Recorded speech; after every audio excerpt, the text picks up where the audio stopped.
मेंढक की कहानी सुन अंदर का जोश जाग उठेगा। एक बार एक अध्यापक बच्चों को कुछ सिखा रहे थे। उन्होंने एक छोटे बर्तन में पानी भरा और उसमें एक मेंढक को डाल दिया। पानी में डालते ही मेंढक आराम से पानी में खेलने लगा। अब अध्यापक ने उस बर्तन को गैस पर रखा और नीचे से गर्म करना शुरू किया।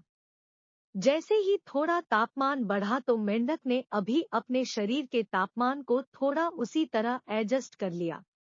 अब जैसे ही बर्तन का थोड़ा तापमान बढ़ता तो मेंढक अपने शरीर के तापमान को भी उसी तरह एडजस्ट कर लेता और उसी बर्तन में मजे से पड़ा रहता। धीरे धीरे तापमान बढ़ना शुरू हुआ। एक समय ऐसा भी आया जब पानी उबलने लगा और अब मेंढक की क्षमता जवाब देने लगी।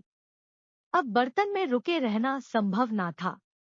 बस फिर क्या था, मेंढक ने बर्तन से बाहर निकलने के लिए छलांग लगाई, लेकिन अफसोस ऐसा हो ना सका। मेंढक अपनी पूरी ताकत लगाने के बावजूद उस पानी से भरे बर्तन से नहीं निकल पा रहा था, क्योंकि अपने शरीर का तापमान एडजस्ट करने में ही वो सारी ताकत खो चुका था। कुछ ही देर में गर्म पानी में पड़े पड़े मेंढक ने प्राण त्याग दिए।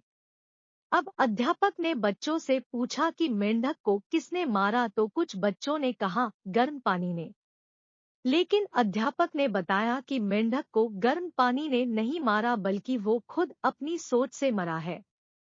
जब मेंढक को छलांग मारने की आवश्यकता थी उस समय तो वो तापमान को एडजस्ट करने में लगा था, उसने अपनी क्षमता का प्रयोग नहीं किया। लेकिन जब तापमान बहुत ज्यादा बढ़ गया तब तक वह कमजोर हो चुका था।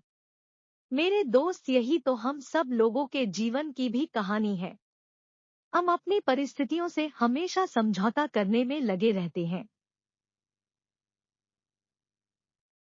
हम परिस्थितियों से निकलने का प्रयास नहीं करते, उनसे समझौता करना सीख लेते हैं और सारा जीवन ऐसे ही निकाल देते हैं।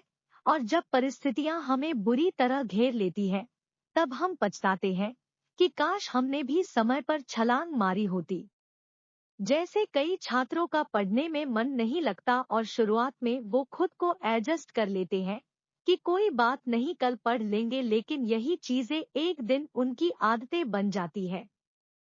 उनकी मानसिकता ही वैसे बन जाती है, फिर वो चाह कर भी नहीं पढ़ पाते। फिर जब नौकरी के लिए दर दर ठोकरें खानी पड़ती है तो याद आता है, शायद समय पर छलांग मारी होती तो मैंने भी अपने जीवन में कुछ बड़ा काम किया होता। अच्छी बुरी हर तरह की परिस्थितियां इंसान के सामने आती है, लेकिन आपको परिस्थितियों से समझौता नहीं करना है। बहुत सारे लोग बुरी परिस्थितियों को अपना भाग्य मानकर ही पूरा जीवन दुखों में काट देते हैं। बहुत अफसोस होता है कि लोग समय पर छलांग क्यों नहीं मारते। कोई फरिश्ता तुम्हारे आंसू पोंछने नहीं आएगा, कोई फरिश्ता तुमको उंगली पकड़ के सफलता तक नहीं ले जाएगा। अगर कोई इंसान आपकी मदद कर सकता है तो वो है आप खुद। आप ही वो इंसान है जो खुद को सबसे बेहतर तरीके से जानते हैं। खुद को मरने मत दीजिए, अपने अंदर के जोश को ठंडा मत होने दीजिए। उठिए, देखिए आपकी मंजिल आपका इंतजार कर रही है।